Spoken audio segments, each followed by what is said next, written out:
saking takdimnya. Wallahi, batu cincin lah apalah, dikatakan ini blue sapphire, ahli ini, wallah asli ini, ternyata beling pak. Jatuh di kamar mandi, prang, beling dari botol.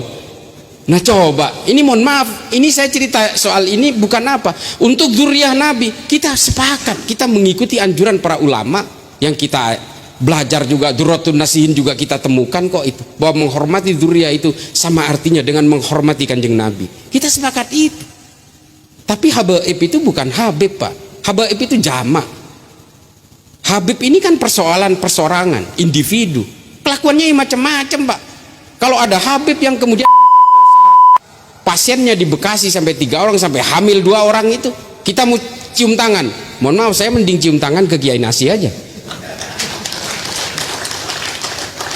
Ini saya tidak. Nah, persoalannya kemudian ada beberapa oknum Habib yang justru menghancur leburkan NU dan membentuk enklaf perlawanan di NU. Madura itu hancur lebur pak hari ini NU-nya. Karena apa? Politik pak. Mulai dari zaman Prabowo 2014, Prabowo 2019, hari ini Anies, semua dibelah-belah umat itu. Hadir ke sana Habibnya. Isinya apa? Memecah belah orang, mengkompori orang, lawan semua. Yang tidak mendukung Anies itu adalah orang kafir yang tidak setuju terhadap Islam. Ini loh yang dilawan oleh Khalifah Umar bin Abdul Aziz.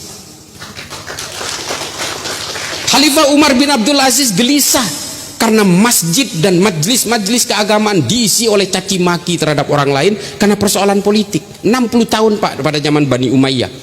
Lalu kemudian Khalifah Umar bin Abdul Aziz membuat keputusan, udah hentikan semua politisasi di masjid dan juga di berbagai jamiah ini, hentikan semua. Kita nggak boleh lagi menggunakan lembaga-lembaga keagamaan termasuk rumah-rumah ibadah untuk saling mencaci maki karena persoalan politik. Lalu Khalifah Umar bin Abdul Aziz membuat ketentuan, khotib Jumat harus membaca surat An-Nahl ayat 90. Nah makanya kemudian para khotib hari ini membaca ayat itu untuk menghentikan apa? Menghentikan politisasi agama di masjid pak. Innallaha ya'muru bil adli wal ihsan wa ita'i dzil qurba wa yanha 'anil fahsya'i wal munkari wal baghi ya'idukum la'allakum tadhakkarun wa la dzikrullahi akbar. Kan gitu khotib. Ini sebenarnya yang menggagas adalah Khalifah Umar bin Abdul Aziz, Khalifah kelima dari Bani Umayyah, untuk menghentikan apa? Politisasi agama di masjid. Hari ini ada partai baru netes bilang mari kita jadikan masjid sebagai tempat jihad politik.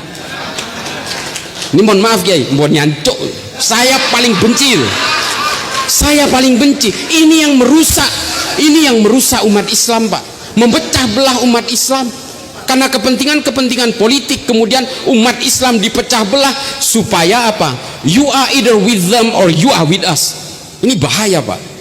Inilah yang terpancing oleh pemikiran orang barat pak.